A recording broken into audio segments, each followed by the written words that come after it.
Hey guys, coming to you with another What's Next. This is on Azat Hovhannisyan. He's currently he's a former world title challenger. He's currently my number 6 super bantamweight in the world right now. That's 122 pounds.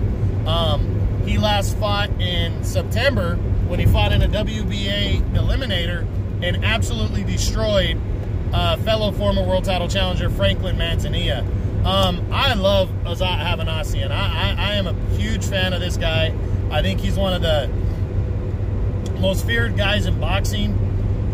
You know, 2018 he destroyed Ronnie Rios in an upset, and then less than 2 months later he went in against Ray Vargas. He was a heavy underdog, world title fight, and he broke Vargas's jaw, kept coming at Vargas. Vargas outworked him barely and got a very close unanimous decision against him.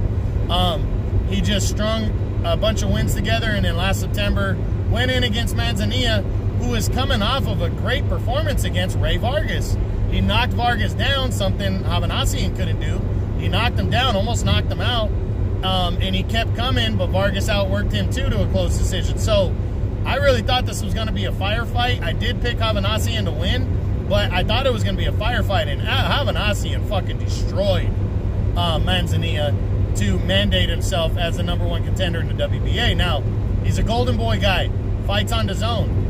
There's not a lot of guys that are lined up to face Hovhannisyan right now. Right now, I believe he's the boogeyman at 122. Everybody's going to stay away from him. He's high risk, low reward. High risk because he's very good and he comes straight at you and he's a grinder.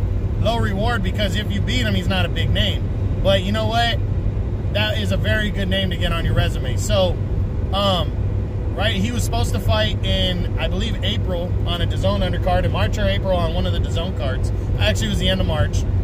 He was facing some nobody, just staying busy. We don't know. That fight got postponed due to the coronavirus pandemic.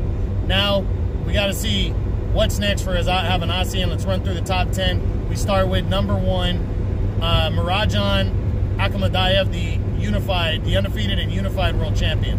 I think it's possible that the WBA, after Mirajan's next fight, could mandate Hovhannisyan to face him. So, I don't think it happens next because Akhmadiev is making an IBF mandatory against interim champ Ryosuke Iwasa of Japan. That fight's most likely happening next.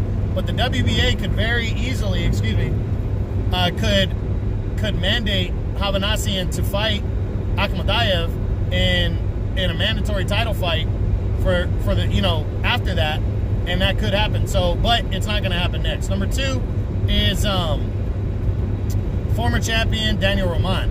I think the fight could happen because Roman fights for DAZN with Matchroom, and if Roman wants to mandate himself as the next challenger for a rematch with Akhmadiev, he's still in the WBA rankings, and I think the WBA might say, hey, you two guys fight, interim title, whatever, to determine the next mandatory challenger for Akhmadiev. So if from that regards, I think it could happen. I'm going to lean towards the less likely because I don't know if Roman, coming off the loss to Akhmadiev, is going to want to go straight at a guy like Hovhannisyan.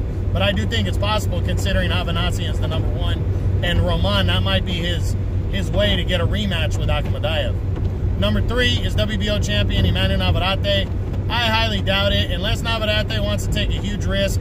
He's avoided too, but for a different reason, because he fights for top rank, and it's not easy for everybody to cross the street in this division because there are not a lot of big names there. So I doubt he invites Hovhannisyan over to ESPN to fight, but I guess technically it could happen. And we don't know if Golden Boy and DAZN would even agree to Hovhannisyan going over to ESPN to fight Navarrete, so I'm not seeing it. Number 4 is undefeated WBC champion Ray Vargas, which would be a rematch from their 2018 bout. Well, Vargas is with the PBC now, and he wanted nothing to do with a rematch with Hovhannisyan, even when he was with Golden Boy. Now that he's not with Golden Boy anymore, he's with PBC, no way this fight happens next. Number 5 is IBF interim champion and former full IBF champion Ryosuke Iwasa of Japan. Not happening next. Iwasa's lined up for a mandatory shot against undefeated unified champ Mirajan Akhmadiev, so him and Hovhannisyan don't stand a chance of fighting next.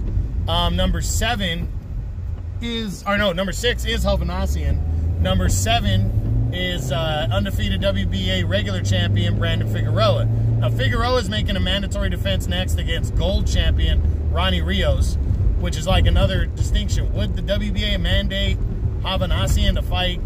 Would they make 2 mandates on Brandon Figueroa in a row? I doubt it. So I don't see this fight happening, even though I guess technically it could, because Havanassian is the WBA's #1 and Figueroa is the regular champ, but I'm leaning towards the no on this one.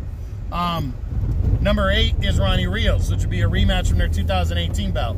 If Rios, from this regard, I think the fight could happen if Rios upsets Brandon Figueroa next. If Figueroa doesn't have or want a rematch with Rios, then this is Golden Boy, and I think Ronnie Rios would fight Havanassian to try to, you know, let everybody know he's the better man. But one, I don't think he's going to beat Figueroa. I don't think Rios beats Figueroa, and it's definitely not going to happen next anyways, because Havanassian is probably going to come back while that fight's going on and fight somebody else. So I don't see it happening next. Number 9 is Inoue Baluta. Now, I wouldn't be surprised if Oscar and Golden Boy offered Baluta to come over to, you know, Golden Boy in the zone and get on a national stage, you know, in the United States and face a guy like Havanassian. Wouldn't completely rule that out. Baluta's coming off a big win against TJ Doheny. Maybe they would ask him to come over and fight.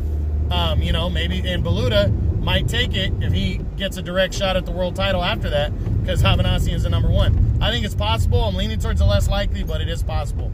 And then finally at number 10 is former champion TJ Doheny. I don't think Matchroom or Doheny is going to want to come back against a beast like Havanassian coming off of that upset loss. I think he takes it easy or he goes after a rematch with Baluta, but I definitely don't see him facing Havanassian. So what do I think Havanassian is going to do next?